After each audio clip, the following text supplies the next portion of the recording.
इसमें कोई संदेह नहीं है कि खासकर यूपी में जिला पंचायत अध्यक्ष का चुनाव जीतना तो अब पूरे तौर से यहाँ खरीद फरोख्त व सरकारी मशीनरी का दुरुपयोग आदि करने पर ही आधारित होकर रह गया है। इस मामले में अब बीजेपी भी वही तौर तरीके व शैली आदि अपना रही है जो पूर्व में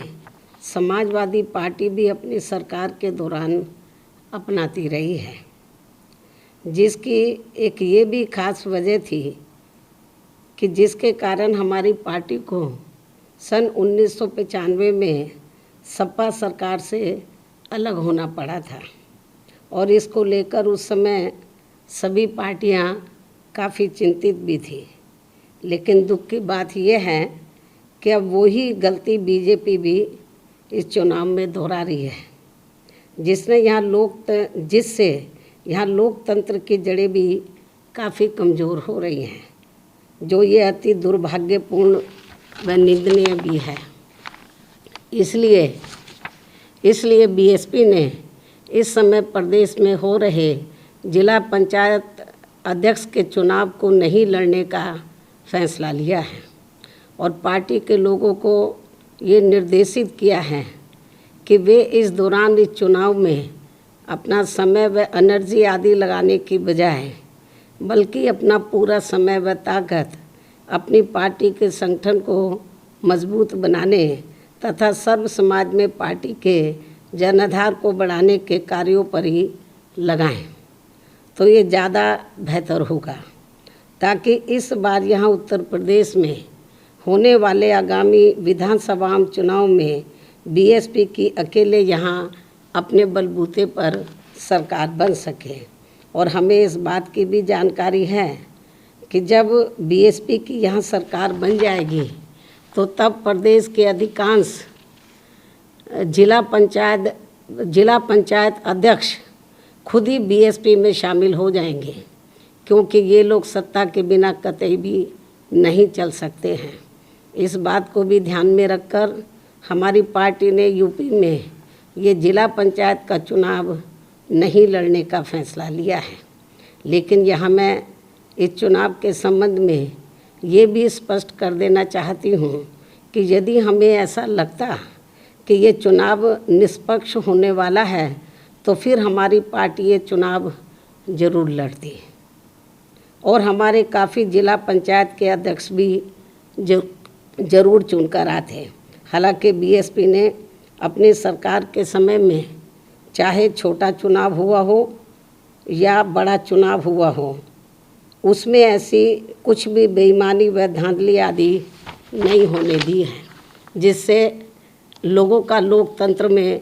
विश्वास बना रहे। मुझे पूरी उम्मीद है कि प्रदेश की जनता यहाँ लोकतंत्र को बचाने के लिए मेरी इन सब बातों को ज़रूर गंभीरता से लेगी और यहाँ इस बार आगामी होने वाले विधानसभा चुनाव में बीएसपी की ज़रूर सरकार बनाएगी। लेकिन इसके लिए यहाँ बीएसपी के लोगों को विरोधी पार्टियों के सभी साम दाम दंड भेद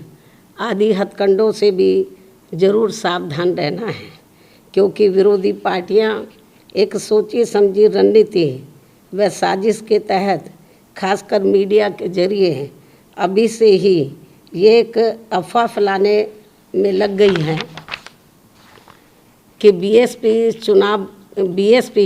इस चुनाव की तैयारी के लिए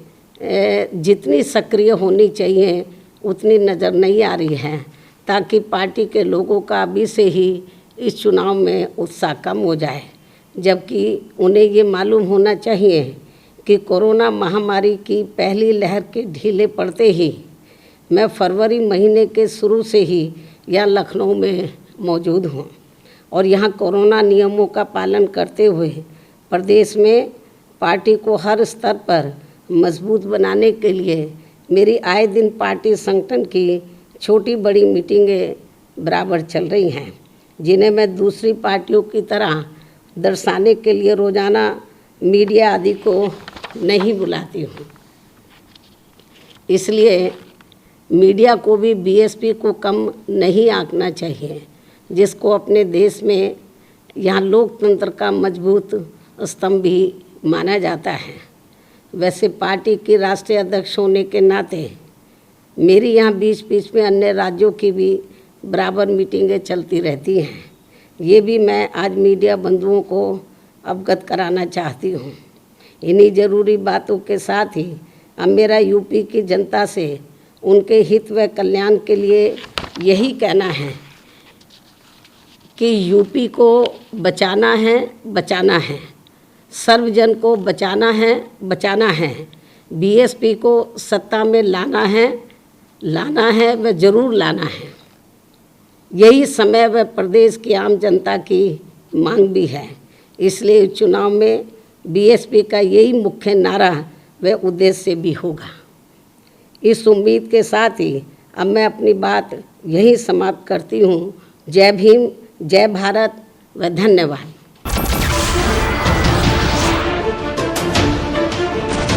नमस्कार, मैं हूं मानक गुप्ता। अगर आपको हमारा ये वीडियो पसंद आया हो तो इसे लाइक और शेयर जरूर करें, और हाँ,